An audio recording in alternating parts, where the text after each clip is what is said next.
Hi everyone. So talking about managing your short-term rental, I use Airbnb because it's just really user-friendly, easy to learn, easy to communicate with guests. Everything's just set up really well.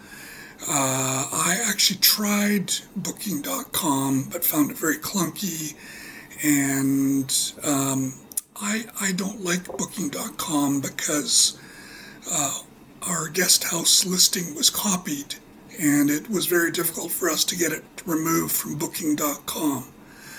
And that told me a lot about the company, that they're not very caring. So I avoid Booking.com.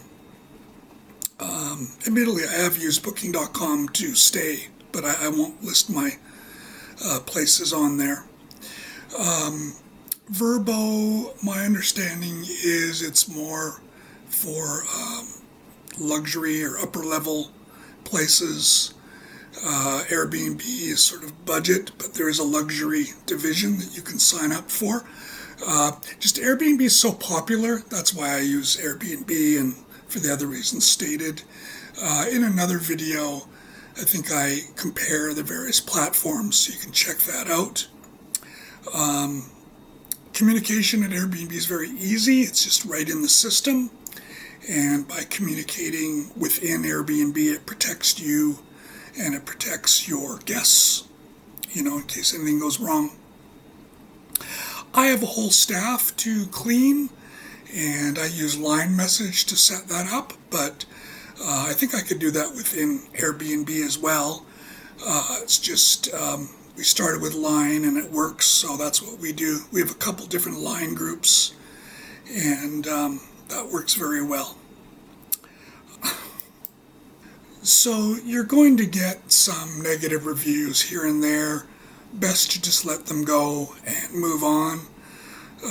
Most people are kind, some people are strange, a few.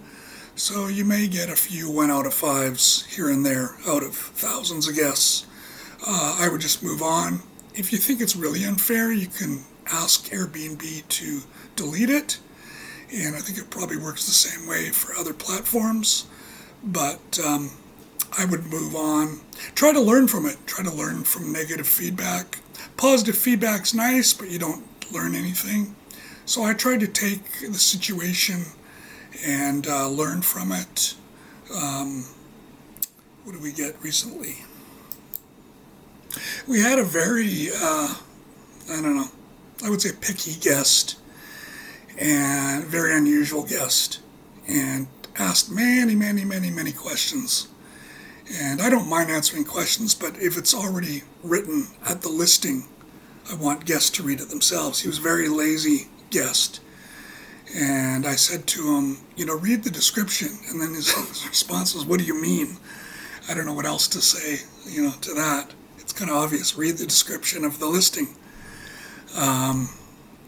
Anyway, he wanted us to have a map of the guest house. And I thought it was a bit much. No one ever asked for a map. But afterwards I thought, well, maybe it's a good idea. So I listened to him, and we made a couple of maps for different units to show where things are. Most guests, don't really need it. They can see from the photos. But I thought, why not? Maybe it's kind of a gift. So that's what I did.